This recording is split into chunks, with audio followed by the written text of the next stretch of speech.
ST बसमध्ये चढताना महिलेच्या बॅगेतून दागिने लंपास केल्याप्रकरणी नगावबारी येथून महिला ताब्यात। धुळे स्थानिक गुन्हे शाखेची उत्कृष्ट कामगिरी। दोंडाईच्या बस स्थानकावर बसमध्ये चढताना एका महिला प्रवाशाच्या बॅगेतून सोन्याचे दागिने लंपास केल्याची घटना काही दिवसांपूर्वीच घडली होती। या प्रकरणी धुळे स्थानिक गुन्हे शाखेने उषाबाई नारायण रक्षे वय 52 राहणार नुरानगर देवपूर बस स्टँडच्या मागे धुळे या महिलेला अटक केली आहे। धुळे स्थानिक गुन्हे शाखेचे पोलीस निरीक्षक श्रीराम पवार यांनी दिलेल्या माहितीनुसार शिरपूर तालुक्यातील अहिल्यापूर येथील रजयसिंग बंडूसिंग राजपूत हे त्यांच्या पत्नीसह शिरपूर येथे जाण्यासाठी 6 फेब्रुवारी रोजी दोंडाच्या बस स्थानकावर आले। दरम्यान त्याच्या पत्नीने गळ्यातील 2 तोळ्याच्या सोन्याचा गोप काढून बॅगेमध्ये ठेवला। दुपारी 1:30 वाजच्या सुमारास ते सुरत शिरपूर बसमध्ये बसले।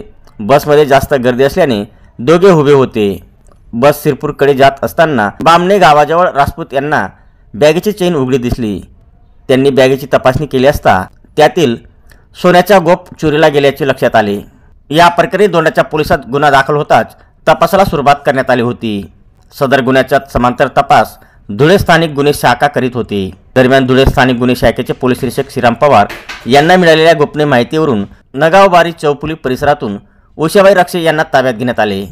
चौकशीत त्यांनी चोरीची कबुली दिली आहे। त्यांच्याकडून 9.950 ग्रॅम वजनाच्या सोन्याचा गोप जप्त करण्यात आला आहे। संशयित उषाबाई रक्षे यांच्यावर यापूर्वी चोरी आणि जबरी चोरीचे 3 गुन्हे दाखल झाले आहेत। पोलीस निरीक्षक श्रीराम पवार यांच्या मार्गदर्शनाखाली धुळे स्थानिक गुन्हे शाखेच्या पथकाने सदर कामगिरी केली आहे।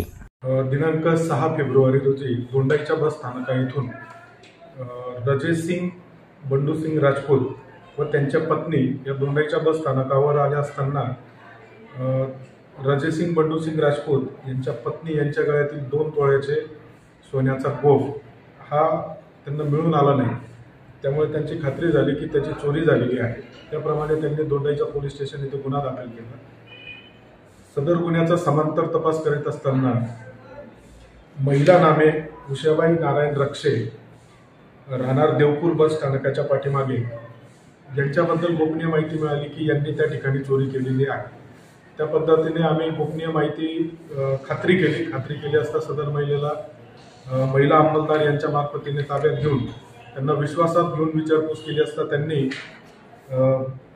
9.950 ग्रॅम सोन्याचा गोप अर्धा तुटलेला हात चोरला असल्याची कबुली दिली व तो त्यांनी स्वतः त्यांच्या घरातून काढून दिलेला आहे।